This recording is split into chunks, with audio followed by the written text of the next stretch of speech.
I made a video a year and a half ago that I think I regret making. It's literally in the news now. I think I'll back up a little bit. I mean, obviously you probably don't remember a video from a year and a half ago, and there's a lot of new subscribers since then. So as you know, we live off grid. We have solar panels, our own well, bought a piece of property pretty cheap, $4,200, built a little tiny house. And we've kind of grown into a fairly self-sustaining lifestyle now. We have chickens.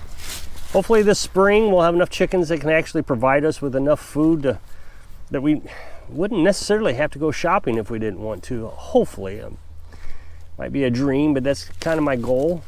We've ran into some problems with chickens. Every year we've ran into a problem where we couldn't achieve this goal, but hopefully we can do it. Now somebody may ask, well, don't you eat vegetables? Well, actually no, we're carnivores. When we first came here, we were eating all the other stuff like everybody else, all the unhealthy foods, and we would grow gardens, but we've really gotten away from that. Kind of fits in with our minimalistic lifestyle if you think about it. Everything we do is just the bare minimums. And I know there are probably trolls, if anybody else, I don't know, that think that you got to have more, and they constantly are complaining. I made a video the other day about minimalistic lifestyle and being able to save money, and we're happy here. Well, you never get to go out and do anything. Well, okay, that's because I don't want to. It's not because I can't, it's because I don't want to. It's a minimalistic life. And once you achieve this, at least me and Carolyn found happiness. And I don't understand why that's so hard to understand. I don't think people understand that you can be happy. A lot of people understand that we live in a materialistic world, a commercialized world. I mean, Christmas is the biggest selling season of the year. I mean, think about it. Even my YouTube channel does better. And I make more money on YouTube because advertisers are piling on YouTube to sell you their stuff while you're watching a minimalistic channel. That means they know that you are never going to be a minimalist. Even though you're watching a minimalist channel, I'm going to sell you something and you're going to buy it. Someone got mad at me the other day. I said that Carolyn wanted to start crocheting again, but she didn't want to buy the yarn because she didn't want to waste the money. And I had to convince her to go out and buy it. That's how big of a minimalist we are. We don't even think about our hobbies too much. But here in the wintertime, I mean, we really do have to have things to do because we get tied up in the house quite a bit. And somebody says, well, yes, Carolyn deserves it. You get to go out and do things all the time and tinker around. Why are you chewing me out? I didn't say she couldn't buy it. I talked her into buying it. People are so materialistic. They don't even listen to what you say. If you're not out buying things, then obviously there is a evil person that is causing you not to buy. And in this case, this woman believed, even though I told Carolyn she could buy it, she believed I was the evil person telling Carolyn she couldn't have something that she wanted to do. It's ingrained. You have to buy things. There are other people who think that this consumerism is evil. So you got capitalists who think it's a good thing. You got others who think it is evil. Yet even the people who believe it's evil still go out and buy. They got the fanciest cars, the fanciest houses, fanciest TVs. You don't see minimalism very often. I remember the first time I met John. He's a subscriber. I think he's on vacation. I haven't seen him in a while. But the first time I met him was on Facebook in a minimalistic group. I shared a video on it. It was a big group too on Facebook. This woman who ran the Facebook group talked about minimalism. I don't know what she was minimizing.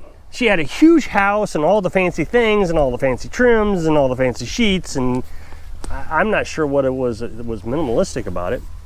So here, Carolyn and I was living in a pop-up camper and we were sharing videos, and I got banned from the group. I didn't get it. I don't understand it. And I remember John commenting, how much more minimalistic could you be than living in a pop-up camper? Why would you get banned? Even minimalists aren't minimalist. Everybody thinks you're crazy or there's some sort of mysterious thing about you. I'm not mysterious. I just feel happier without it. When I think about buying something, first of all, it hurts me to buy something because I just don't like buying things. I don't like paying for things.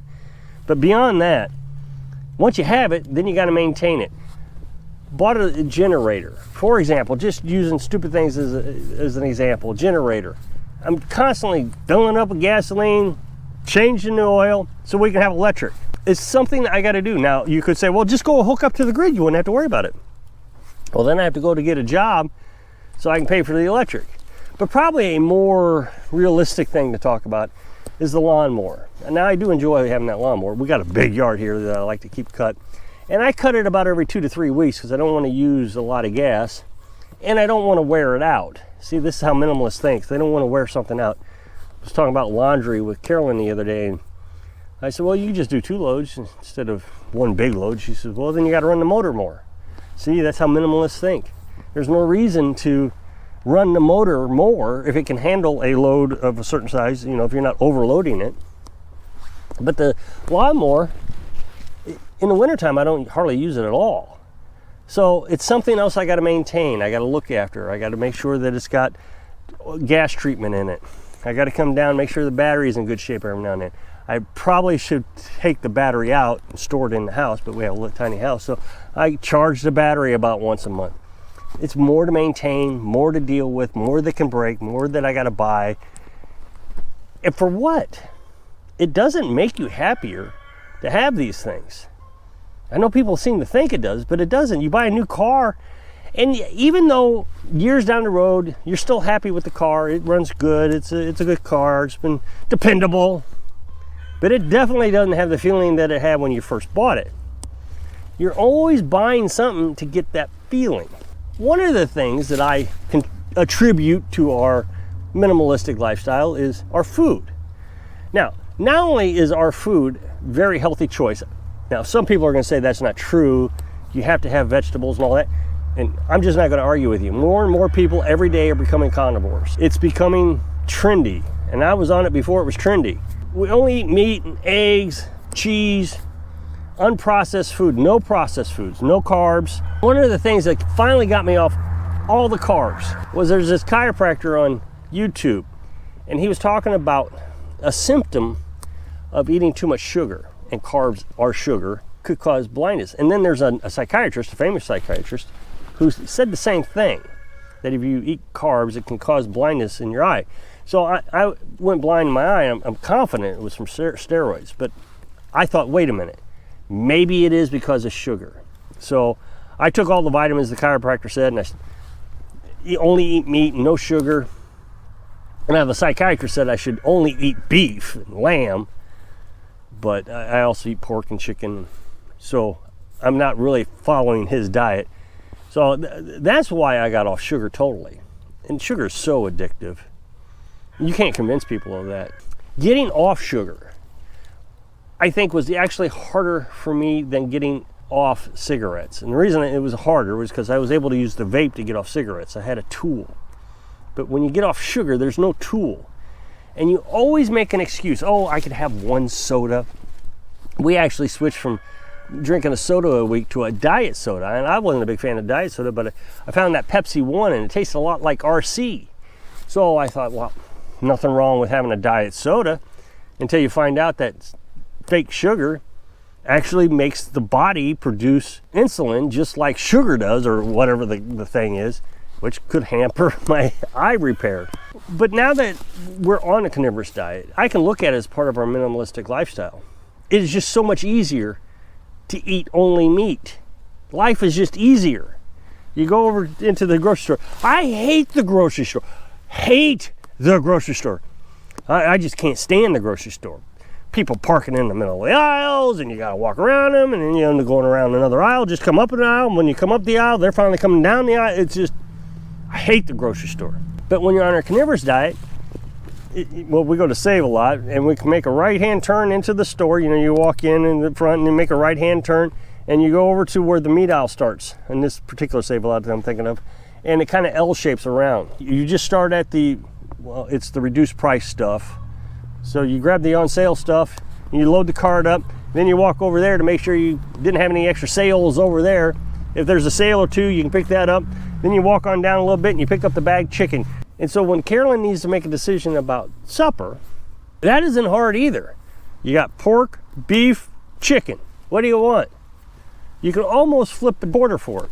It just makes life easier. And then when she goes out and cooks it, there's nothing complicated about cooking it. Now, everybody wants to know what the recipes are, and even when I say that, somebody will ask me, what's Carolyn's recipes? There is no recipe. She makes gravy with cheese somehow or another. That's all I can tell you. Somehow she melts the cheese and puts it in with probably bacon grease or something, I don't know. And it becomes a gravy that way, without the flour and all the harsh chemicals. So it's just not complicated. Everything's cheese and meat. How hard is that? You don't even have to get out a recipe book. So life is a lot more simple. But then when you look at it from a health aspect, your body doesn't have as much to process. It's just easier to process all this stuff. People are convinced you got to have vegetables. Oh, you can't eat just a carnivorous diet. I get constipated. You're not constipated. Your body is using up all the food. When you eat vegetables, it wastes most of the food. There's just a lot of waste. Oh, you're eating fiber. Well, you're eating fiber because your body doesn't want it. It's just getting rid of it. It just doesn't want it. There's nothing in it. And meat has all the vitamins and nutrition you need. I've been on it for a couple of years now. I'm healthier than ever. Now, they just came out with a report from Michigan State, I believe it was, Michigan University, that confirmed a video that I made several years ago. Several years ago, a year and a half ago, I made a video and I said they were going to try to ban gardening. And this was during the big push to start eating bugs and lab-grown meat. And it was all soy. I mean, lab-grown meat is basically soy meat with some DNA of a cow. If you really think about what they're doing, they don't want us to eat meat. They tell us meat's bad for us and it's killing the planet. Then they say we don't want you eating vegetables either. And the way you look at this is you go to, I don't know, Ireland and all those other countries, and they're basically banning farming. They don't want all those fertilizers in the ground. So now we can't have meat, we can't have vegetables, can't have corn and wheat and all that stuff. Well, what are we supposed to eat? Well, they want you to eat these veggie burgers, and they want you to eat these lab-grown meat and bugs, and it's just nothing's working. We're not buying it. What are they going to do? So last year, there was a big run-up on prices on eggs. So people started buying chicks. Well, they came out in the media and immediately said, oh, don't do that. That's harmful. You can get all kinds of E. coli and salmonella because those eggs are not processed properly. They're not pasteurized or whatever it is. Well, yeah, eggs are actually cleaner. I tell you what, cook your food. My dad used to work in the food delivery industry. Yeah, and he would watch these guys. They're delivering eggs. They'd pull the crate of eggs, you know, the two-wheel cart. They pull it out into the parking lot. They get distracted and have to take a cell phone call. They can jump in the truck, take their call. An hour later, those eggs are still sitting there. He runs out, grabs that two-wheel cart, brings it inside. So you got all that temperature change. The thing is about eggs, homegrown eggs, you don't have to refrigerate them for like 3 weeks. Because you don't freeze them and you don't wash them. That's key, you can't wash them. You don't have to refrigerate them. So everything here we can store, there's no problems. Everything's minimalistic. So people stop buying chickens. So now they don't talk about it very much. I mean, it was a big news a year ago, but now no one's saying anything. They got exactly what they wanted. They didn't want you buying chickens, so you stopped buying chickens. Well, now the big news is, like I said a year and a half ago, they don't want you gardening. And what they're saying is it's going to increase the carbon footprint because you're running out and buying tools and fertilizers and seeds, and so every time you drive, you're increasing the carbon footprint. And it's all in the news. What's going to happen? Well, you're going to stop gardening. No, you're not going to stop gardening. Just like I heard when it said, I'm not going to stop raising chickens. That you're going to stop gardening. And if you're not going to stop gardening, what they'll do is they'll convince the hardware stores to stop selling this stuff. No more tillers, shovels and rakes and just different things you need for gardening. They're just not going to sell them. Tomato stakes, no more of that. They may even say, hey, stop selling seeds altogether. Well, they can't do that. They're not going to do that. Well, of course they're going to do that. It's just like Anheuser-Busch. They paid Anheuser-Busch to do what they did. Even though Anheuser-Busch got penalized for it by the consumer, it's not like they changed their stance. All the other companies are still doing the same thing Anheuser-Busch did. So they'll pay these companies not to sell products. They'll pay the farmers not to sell their products. They don't want you eating anything but processed foods. Why do they want you to eat processed foods? Well, because the food industry gets rich from it. It's cheap food. You read the back of it, there's nothing in there that resembles food. It's all words you can't pronounce. Chemicals, putting garbage into your body that is killing you. They're not going to say it is, but it is. And so what do? You go to the doctor. What does the doctor do? They give you prescriptions. So you're actually, by eating that food, supporting two major industries, the garbage food industry and the garbage drug industry. And as soon as you get off that train and you pick a diet, such as the carnivorous diet, you're no longer a slave to them. And you're also a minimalist. So if you'll click this up next box, it'll take you to a video where I was talking about a mistake I had made. So if I can inspire you to get off the train so you can live your dreams. Thanks for watching.